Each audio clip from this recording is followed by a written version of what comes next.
Hey YouTube, what's going on? It's the Hooded Duelist here. Today I'm bringing you guys a deck profile, something I've been working on for the past two and a half weeks. I've tested it online, I've tested it in remote dueling, and I've tested it in person. I've yet to take it to a locals level event, so I'm wanting to bring you guys a video of me actually playing the deck at locals. Kind of a tournament report as well afterwards, so I'll keep you guys updated on that. Without further ado, let's go ahead and jump into the profile. So, with the new ban list that came out after the YCS, Fire decks kind of got destroyed with Original Sinful Spoils being banned, which hurt me because I had just finished Snake Eyes Fire King Azamina, and I was just about to upload a video for you guys, and at the point I was going to record, I tuned into the YCS and seen that OSS was banned, and I was like, well, not making the video anymore. So, went ahead, scratched the whole deck, and built something new for you guys. So today I'm bringing you guys Melodious. This is something that a good friend of mine has played and seen success with, and I just like the way the deck flows, so I built it myself. So we're looking at, for the main deck, 3 Refrain, 3 Couplet, and these are your new pendulums from Legacy of Destruction. Before I started playing this deck, I had no idea how the pendulums worked. So I had to spend about a good week before I even ordered the cards online learning how to actually play pendulum strategies and learn the rulings for pendulum. So I know that now, and it's been going pretty smoothly. We have the other 3 we have Soprano. Some lists play this at 2. I choose to play 3 because I want a better grind game, and I don't mind opening it. It doesn't feel good to open, but for now, this is a first draft run-through of the deck. For other Melodious Stains, we have 2 Sonata, and then the 1-ofs, we have Cannon, Aria, and Subpoena. This card is essential to your grind game and to your setup because it lets you grab any light fairy from grave, so you can get stuff like Artifact Lancia, Herald of Orange Light, and it's great. Going on to the spells, we have 3 Ostinato, which is essentially Branded Fusion. I'm so happy this card's at 3, unlike Branded Fusion. Coming from my first competitive deck since I came into the YouTube scene, which I don't think I've shared you guys a deck profile yet, but you can expect one soon, was Branded Despia.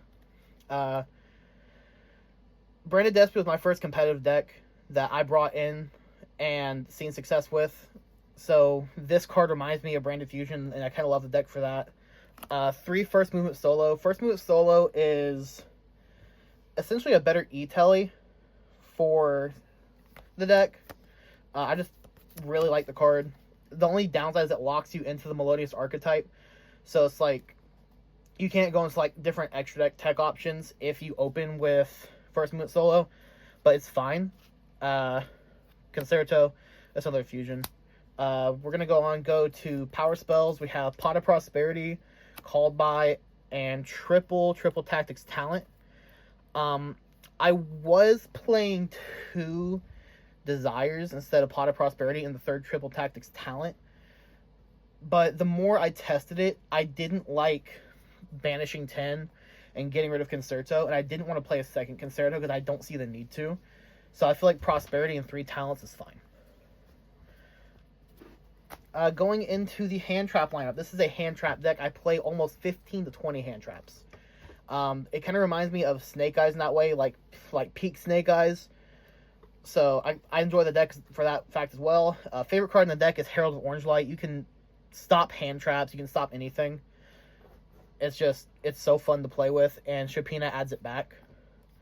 3 Ash, 3 Veiler, 2 Ghost Ogre, and 3 Imperm. This is pretty standard for every deck that's playing hand traps.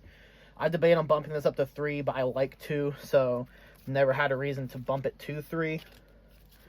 Let's go ahead and go into the extra deck. Extra deck is very, very customizable. You only have like 8 mandatory slots, and then the rest of it you have fun with. So the Melodious monsters I decided to run was 3 Baka, This card's great because on Fusion Summon, you can special summon out a Melodious from deck, and whenever it leaves the field, you can special summon a Melodious from graveyard. So it just keeps recurring things. Etoile is your inboard piece. I've used this card to dodge Nibiru multiple times already, and dodge things like targeted negation, like on late game. It's also good for breaking opponents' boards. Like if you make it and then they don't stop it, you can go, okay, Etoile effect, get rid of a couple of your guys and break their board for free, like bounce everything back to hand. It feels good. Shuberta is a better DD Crow. So what Shuberta does is it's a triple DD Crow for anything, but it can only be used once while face up on field. So if you can recur it, it's good. Bloom Diva, I'm not sure how I feel about this card.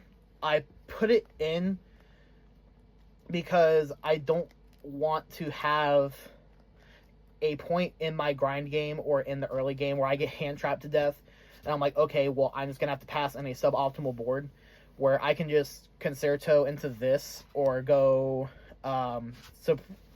Soprano into this and not take any damage or anything. Bloom is there to set up more or less Aria to stop your board from being destroyed or targeted. Exceeded, we have Baguska and Abyss Dweller. I chose Abyss Dweller as a tech option. And so far I like it, but I feel like this should be Evil Swarm Sideshot Knight, the rank 4, to blow up the board. But this is a flex spot. This is almost feel like it's a mandatory. And then for links, we're playing just 4. We're playing Protector of the Moon, SP, Gravity Controller, and Haggard Lizard. This card I don't really go into a lot. I don't really go into any of them a lot except for Gravity Controller and SP, because whenever you go Ostinato to pitch your stuff to make Baka, you normally put Baka in the extra monster zone, so that way you can link it off and make Gravity Controller with it if it gets negated. So that way you can get the summon back. Or you can just, if you haven't exerted your normal summon yet, you can normal summon something, make Lizardos or make SP. Just anything to protect yourself.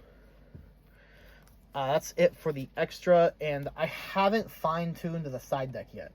That's something that's still a work in progress. However, the current side deck that has been working is 3 Triple Tactics Thrust, 2 Dimension Barrier, 2 Evenly Matched, 1 Different Dimension Ground, and 1 Rivalry of Warlords. Rivalry is great in this deck because they're all fairies.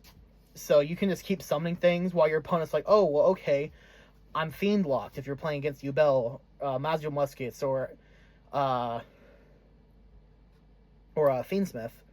Or, oh, well, I'm locked into Pyros if you're going against the Snake Eyes deck, which they can't summon out their Flamberge or any other extra deck pieces. This is just Malice hate. We have a Malice player at Locals, and unfortunately, like I said, I haven't been able to play at Locals yet, but I'm already teching this to stop Malice. And then my favorite card in the game is still Cosmic Cyclone. It's my favorite removal by far. I did actually have this hit me personally when I had my Pendulum skill set up. I was about to Pendulum summon, and my opponent was like, okay, Cosmic Cyclone, get rid of Refrain from the Pendulum skill. And it kind of like hard stopped me in the combo, which it hurt, but it is what it is. And that is the full deck profile, guys. I hope you guys enjoyed it.